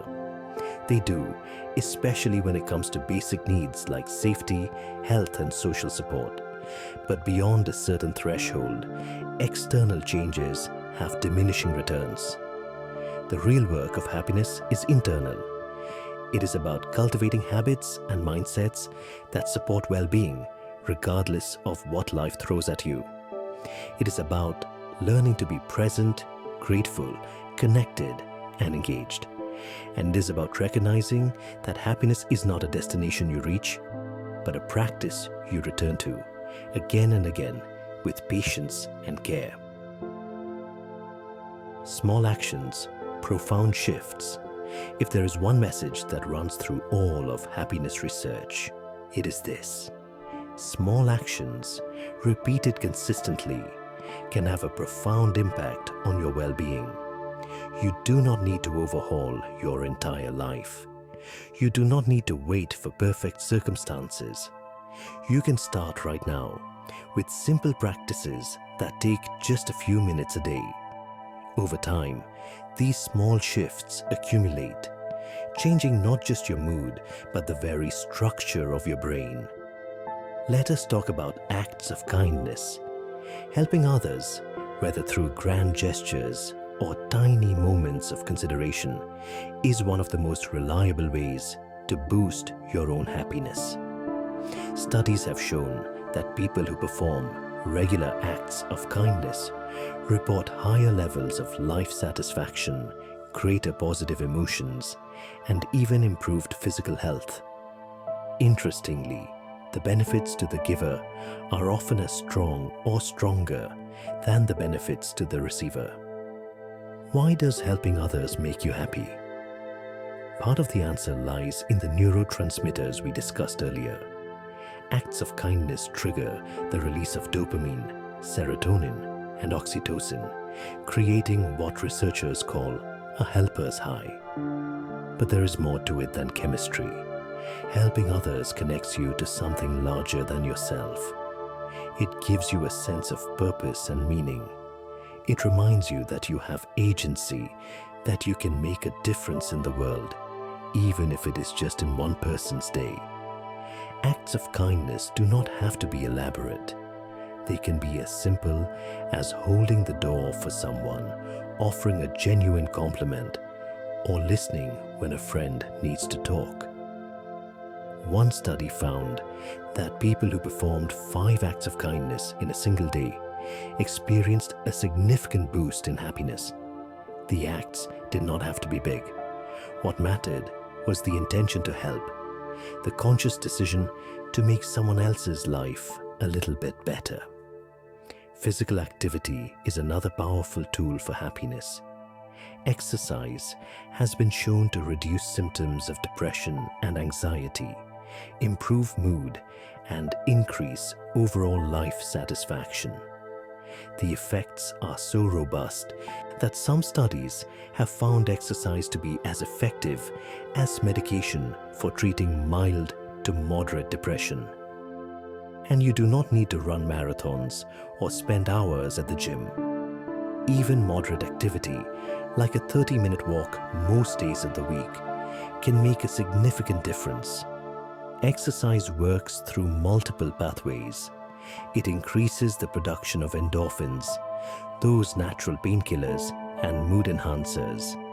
It reduces levels of stress hormones like cortisol and adrenaline. It improves sleep, which itself is crucial for emotional well-being. It also provides a sense of accomplishment and mastery, especially when you set and achieve fitness goals. And if you exercise outdoors or with others, you get the added benefits of nature and social connection.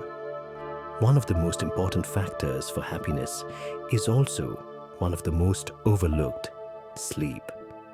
When you do not get enough sleep, your mood suffers.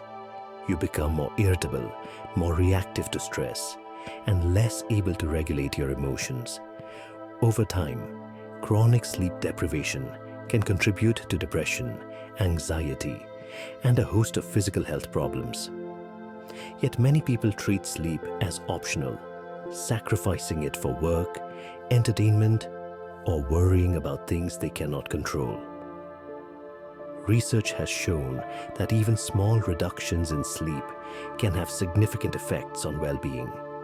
Studies suggest that just a few nights of poor or fragmented sleep can substantially reduce dopamine receptor availability, which may explain why sleep deprivation makes it harder to feel motivated or to experience pleasure.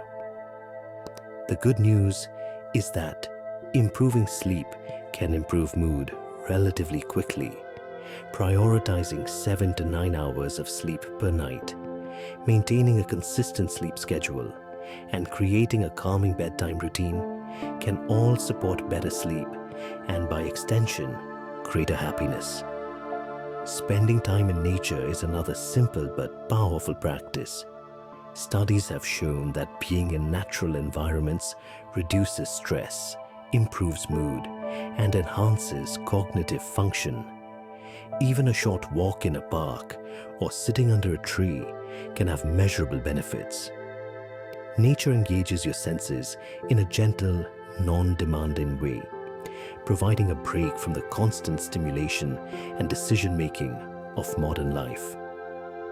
It also fosters a sense of awe, a feeling that you are part of something larger than yourself, which is associated with increased well-being and life satisfaction. Purpose and meaning are also central to happiness. People who feel that their lives have meaning and direction report higher levels of well-being, even when they face significant challenges. Meaning can come from many sources: work that you find fulfilling, relationships that you cherish, creative pursuits that express who you are, or contributions to causes you believe in. The key is that you are engaged in something that feels important, something that extends beyond your immediate needs and desires. One way to cultivate meaning is to reflect on your values. What matters most to you? What do you want your life to stand for? When your daily actions align with your values, even mundane tasks can feel more meaningful. But when there is a disconnect between what you value and how you spend your time, dissatisfaction creeps in. Regular reflection on your values and whether your life reflects them can help you make adjustments that increase your sense of purpose. Finally, do not underestimate the power of self-compassion. Many people are their own harshest critics, constantly judging themselves, setting impossibly high standards, and beating themselves up when they fall short. This inner critic is exhausting and demoralizing. Self-compassion is the practice of treating yourself with the same kindness and understanding that you would offer a good friend. It means acknowledging your struggles without judgment, recognizing that everyone makes mistakes, and giving yourself permission to be imperfect. Research has shown that people who are more self-compassionate experience lower levels of anxiety and depression, greater resilience in the face of failure, and higher overall well-being. They are not more complacent or less motivated. In fact, self-compassion can increase motivation because it removes the fear of failure. When you know that you will be kind to yourself, even if things do not go as planned, you are more willing to take risks and try new things. Practicing self-compassion can be as simple as pausing when you notice self-critical thoughts and asking yourself, What would I say to a friend in this situation? Often, you would be far more understanding and encouraging. Try extending that same generosity to yourself. You deserve it. All of these practices, gratitude, kindness, exercise, sleep, nature, purpose, self-compassion, are backed by research. They are not magic bullets, and they do not work the same way for everyone. But they are tools, reliable and accessible, that you can use to support your well-being. The key is consistency. Small actions, repeated over time, create lasting change. You do not need to do everything at once. Pick 1 or 2 practices that resonate with you and commit to them for a few weeks. Notice what shifts. Then, if you want, add another. Happiness is not a fixed state that you either have or do not have. It is a skill, a practice, something you cultivate through intention and effort. And the beautiful thing about this skill is that it's never too late to start.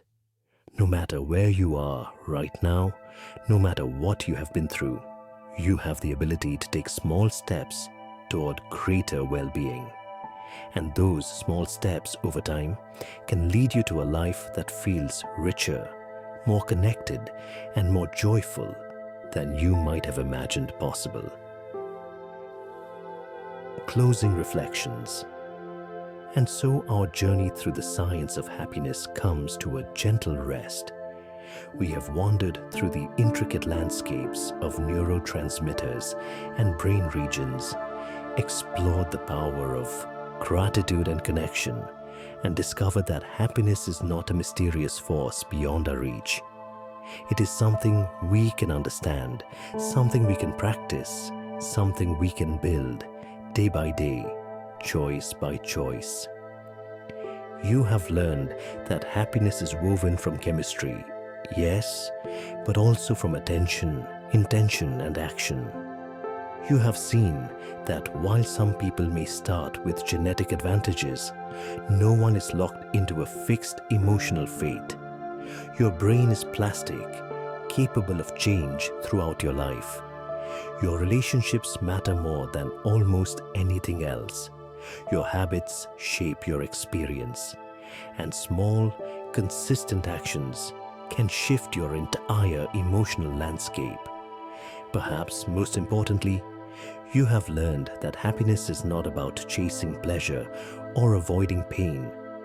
It is about engagement, meaning, and connection. It is about being present for your life, even the difficult parts. It is about finding moments of beauty in the ordinary, recognizing that you are part of something larger, and treating yourself and others with kindness. The science we have explored tonight is not meant to turn you into a machine, optimizing your happiness like a computer program. It is meant to empower you, to show you that you are not helpless, that you have tools and agency, that your choices ripple through your brain, your body, and the lives of those around you. You are not just a passenger in your own life. You are, in many ways, its author. As you move forward from this moment, I invite you to take one small step. Maybe it is writing down 3 things you are grateful for before bed. Maybe it is reaching out to someone you care about. Maybe it is going for a walk, noticing the world around you, savoring the simple fact of being alive. Whatever it is, let it be small, let it be manageable, let it be something you can return to again and again. If you found value in this exploration, I encourage you to like this video, subscribe to the Silent Scientist channel, or share your thoughts in the comments below. Your engagement helps others discover these ideas, spreading a little more understanding, a little more hope, one person at a time. But for now, there is nothing more to do. Let your thoughts settle. Let your body relax. Let the quiet knowledge that happiness is possible that it is within reach, that it is something you can practice. Let that knowledge rest gently in your mind. And as you drift towards sleep, may you carry with you the understanding that you are enough, that your life matters, and that joy in its many forms is waiting for you in the small, beautiful moments that make up each day. Good night.